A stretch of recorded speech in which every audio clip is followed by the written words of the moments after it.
Hey guys, Jeremy out here at Rockley. It's the June 2022, late June 2022, the winter solstice in fact.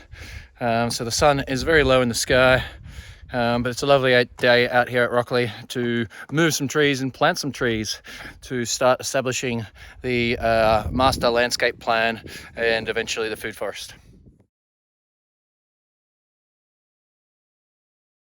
Here we are at a nursery and we've just bought a couple of trees. We've got a plum, an apricot, an apple. So these are bare roots and they're being potted into here. We've got a couple of bare root trees, fruit trees, which are fantastic. There's the Japanese gardens over here, and as you can see we've got the Blue Mountains there. But it's a wonderful nursery here. I look forward to coming back in September when everything's looking beautiful rather than just like sticks. So there's the idea of these different little copses. So down here we've got an acacia, a native, which will act as a nitrogen fixer and will be very hardy no matter what the weather. And up here we've got an apricot. That was bare root, grafted, got from just down the road. Might need a stake to make it up straight, but I think it'll be happy there. Over here is a peach. Now that just came out of a compost and it was growing very happy here anyway, so that should go well. Over here we've got a birch. Just see it there. It's only small. It's been here for about 2 years in a pot and it's finally gone into the ground along this perimeter here. This is the western perimeter. And there's an oak that was growing here already and obviously likes it here, is very happy. If we come over this way, we've got a dwarf pink lady apple just here.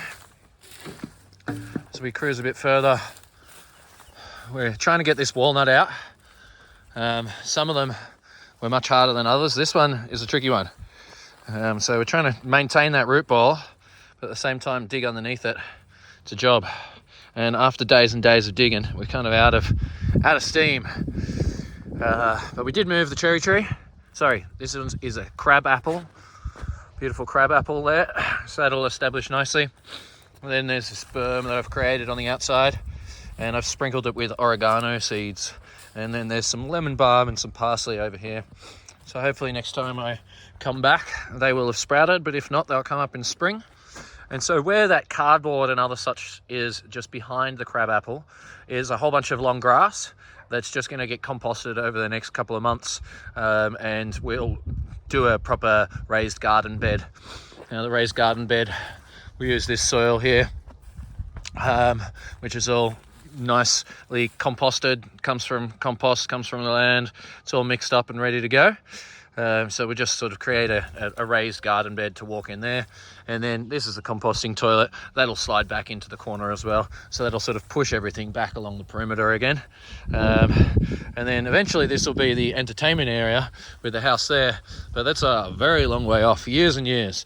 But the idea of planting the trees now is so they're established. The landscape is established. And by the time the house comes into its spot, we'll have a lovely established garden, cross between a food forest and sprawling, interesting gardens. Finding under here this amazing looking topsoil.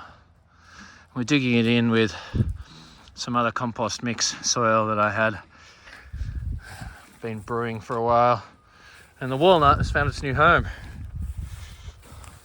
Right here on the western boundary.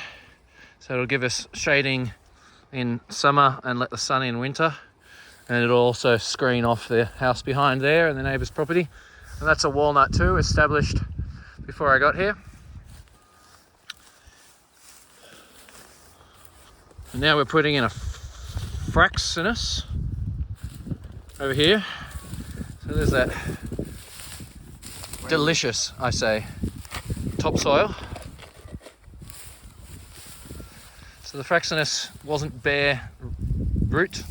It's already been potted for maybe a year or so. Next to this oak and the birch, we're going to have a lovely copse of screening trees.